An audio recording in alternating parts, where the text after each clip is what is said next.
Halo semuanya, kenalin, aku Yogi, dan pada video kali ini izinkan aku menyampaikan ilmu mengenai manajemen risiko yang aku dapatkan selama mengikuti perkuliahan manajemen risiko di kampus. Dosen aku yaitu Bapak Peter Sipastulta. Bersyukur banget tentunya bisa mengikuti kelas manajemen risiko karena aku mendapatkan insight mengenai resiko dan aku bisa loh ternyata dikaitin dengan kehidupan sehari-hari. Dan ternyata penting banget dengan kita belajar seputar resiko untuk kehidupan kita sehari-hari. Oke, kita langsung masuk ke 4 poin pembahasan yang bakal aku sampaikan. Poin yang pertama ialah definisi resiko. Poin yang kedua, mengapa kita harus belajar manajemen resiko.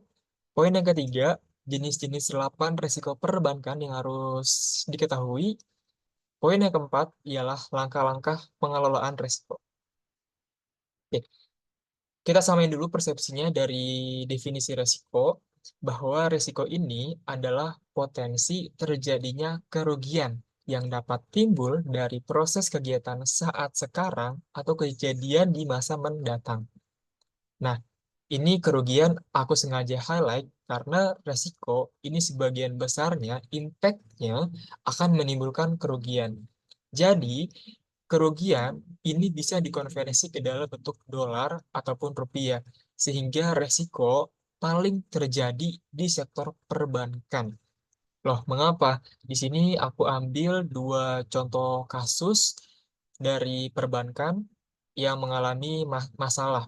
Di mana poin yang pertama atau kasus yang pertama, di sini ada masalah penggelapan uang nasabah Citibank. Bank Citibank sebesar 17 miliar yang mana dilakukan oleh Melindadi selaku Senior Relation Manager Citibank. Nah, ini kan berarti menimbulkan dampak yang merugikan banget ya oleh yang diciptakan oleh internal itu sendiri sehingga nasabah dari Citibank merasa dirugikan dari kasus tersebut. Dan yang kedua, nasabah yang lainnya, nasabah Citibank yang lainnya pasti beramai-ramai mengambil duit yang ditabungkan di Bank Citibank, kemudian dipindahkan ke bank yang lain, sehingga Bank Citibank merasakan dampak tersebut, dampak kerugian tersebut. Kemudian kasus yang kedua kurang lebih sama, ini ada kasus pembobolan deposito milik salah satu perusahaan yaitu PT El Nusa sebesar 111 miliar di PT Bank Mega yang ternyata lagi-lagi dilakukan oleh internal banknya itu sendiri. Kali ini oleh Itman Haribasuki selaku Kepala Cabang PT Bank Mega Cabang Jababeka. Nah, ini berarti erat banget ya area kerugian yang dikonversi ke dalam dolar terjadi di sektor perbankan. Tapi poinnya di sini adalah teman-teman, resiko paling besar dari sektor perbankan itu ada namanya resiko reputasi. Yang apabila reputasi dari bank tersebut tercoreng atau memburuk, masyarakat udah nggak mau percaya lagi gitu untuk bisa menanamkan dananya di bank tersebut. Oleh karena itu, bank ini merupakan lembaga kepercayaan yang dimana apabila kepercayaan di mata masyarakat itu baik, maka masyarakat atau nasabah pasti akan menanamkan dana di sana, nabung atau mengajukan kredit. Tapi apabila sebaliknya, bank reputasi bank tersebut jelek di mata masyarakat, maka bank tersebut bisa kolaps akhirnya. Nah, kita harus tahu nih, kenapa sih alasannya belajar manajemen resiko. Nah, pertama dari definisi itu sendiri ya, di mana resiko ini bakal menimbulkan kerugian. Dengan kita bisa belajar resiko, tentu kita bisa mengidentifikasi, menganalisis, mengelola resiko, sehingga kita ataupun organisasi kita ini dapat mengurangi terjadinya kerugian, baik dari segi finansial, operasional, atau reputasi yang signifikan. Kemudian, bisa juga loh untuk bisa meningkatkan keputusan yang baik, yang akurat. Karena kita mempunyai data nih, data yang kita peroleh dari aktivitas yang sudah pernah kita lakukan atau aktivitas yang biasa kita lakukan. Dan bahan ini akan berguna bagi para pengambil keputusan untuk bisa menghasilkan keputusan yang akurat mengenai kemungkinan dampak ke risiko yang akan terjadi. Dan yang paling penting adalah apabila nanti kita merupakan bagian dari internal perusahaan, tentunya dengan kita bisa mengelola risiko secara efektif, perusahaan atau organisasi perusahaan tersebut dapat menjaga dan meningkatkan reputasi di mata pelanggan, mitra bisnis, dan masyarakat umum. Sehingga keberlangsungan bisnis tersebut akan baik juga meningkatkan seiring dengan meningkatnya reputasi di mata stakeholder kita. Nah, sejauh ini menarik ya teman-teman mengenai resiko. Selanjutnya, ada 8 resiko perbankan yang perlu teman-teman ketahui.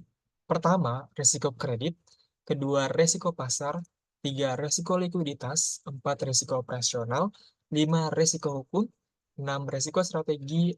Tujuh, resiko kepatuhan. Delapan, resiko reputasi.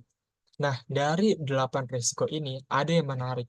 Apabila dari salah satu dari 8 resiko ini terjadi, maka otomatis resiko reputasi itu bakal terjadi juga. Ini ada quote unquote dari dosen aku, Bapak Natalios Peter Sipasuta, yang kurang lebih menyampaikan yang tadi yang aku sampaikan, bahwa dari 8 resiko tersebut ada satu resiko yang apabila dari 8 resiko tersebut salah satunya saja ada yang terjadi, maka akan terjadi resiko reputasi, yang dimana ingat ya, resiko reputasi ini dampaknya paling besar dan merugikan banget bagi institusi perbankan. Nah, dari 8 resiko itu aku pengen bahas sekilas mengenai dua aja, yaitu resiko strategi dan resiko operasional. Di mana resiko strategi intinya atau secara sederhananya, resiko ini terjadi karena diakibatkan sebenarnya ini tidak mampu strateginya, tapi kita maksain diri untuk menjalankannya. Mungkin faktor maksain diri banyak banget ya. Salah satunya mungkin karena returnnya yang cukup tinggi, jadi mau ambil. Tapi yang sebenarnya kesalahan dari strategi ini karena kita terlalu maksain diri, sehingga merugikan. Nih, contohnya di perbankan, yaitu ada bank di mana bank ini tuh memberi pinjaman dengan skala korporasi kepada perusahaan. Padahal kenyataannya, staf yang ada di bank tersebut tidak ada kemampuan atau ilmu untuk mengurusi pinjaman dengan skala korporasi. Skala korporasi ini pinjamannya di atas 5 miliar ya. Dan bahkan bank ini ternyata hanya memiliki skala pinjaman yaitu kredit eceran, di mana skala kredit eceran ini di bawah 5 miliar. Atau dari sisi penggunaannya ini berbeda jauh antara skala eceran dengan skala korporasi. Kalau skala eceran ini biasanya digunakan untuk konsumtif. Misalkan beli rumah, beli motor, beli mobil, atau pokoknya beli untuk kegiatan konsumtif lah. Kemudian kalau dari skala korporasi, ini untuk produktif. Biasanya orang tersebut menggunakan untuk usaha, bisnis, dan lain-lain. Ini kan berarti dengan terlalu mengambil strategi yang meng- resikonya cukup cukup tinggi, akibatnya tidak berjalan maksimal karena stafnya ini tidak bisa mengurusi pinjaman tersebut dengan baik. Dan pada akhirnya aku dengar atau tahu bahwa bank ini menyewa staf perbankan luar untuk bisa mengurusi ini. Ini kan berarti dari sisi finansialnya juga cukup besar ya, dengan tidak bisa menimbang strategi dengan matang. Kemudian resiko operasional. Intinya juga resiko operasional ini resiko yang terjadi karena menyalahi SOP, tidak mengikuti standar yang ditentukan. Contohnya seperti salah satu staf perbankan ini melakukan kesalahan dalam menyalahi SOP ketika menyusun laporan keuangan, yaitu dengan manipulasi laporan keuangan. Risiko operasional memang erat ya kaitannya dengan kesalahan dari internalnya itu sendiri yang tidak mematuhi SOP yang sudah ditentukan. Dan terakhir poinnya ialah langkah-langkah pengelolaan resiko. Nah, di sini ada pie chart dan presentasinya ialah masing-masing 20%. Yang artinya ini saling mempengaruhi dan juga saling berkesinambungan dari poin pertama sampai dengan poin yang ke-5. Yang pertama ada identifikasi. Di sini dalam tahap identifikasi, bagian manajer resiko atau kita harus bisa mengungkapkan dengan jelas kemungkinan resiko-resiko yang bakal terjadi baik di sisi pekerjaan atau pada hasil pekerjaan nantinya. Sehingga dengan kita bisa mengidentifikasi kemungkinan-kemungkinan akan terjadi, kita bisa masuk ke tahap analisis. Dalam tahap ini, kita menentukan kira-kira penyebab dari resiko itu bisa terjadi karena apa. Kemudian kemungkinan dan dampak setiap resiko itu seperti apa. Kemudian kita masuk ke tahap evaluasi atau tentukan peringkat, di mana dari setiap resiko tersebut dibuat tingkatnya. Kalau misalkan dari tingkat 1, 2, 3 itu masih rendah. Tapi kalau misalkan dari tingkat 3, 4, 5 itu udah semakin tinggi. Yang dimana kalau misalkan peringkatnya lebih tinggi nilainya, maka makin berat juga resikonya. Sedangkan jika lebih rendah, maka tidak terlalu berat resikonya. Nah, ketika sudah kita nentuin evaluasi dan tentukan peringkatnya pada masing-masing resiko tersebut, tentunya pasti kita udah tahu nih apa yang perlu, resiko yang mana yang perlu untuk kita tanganin.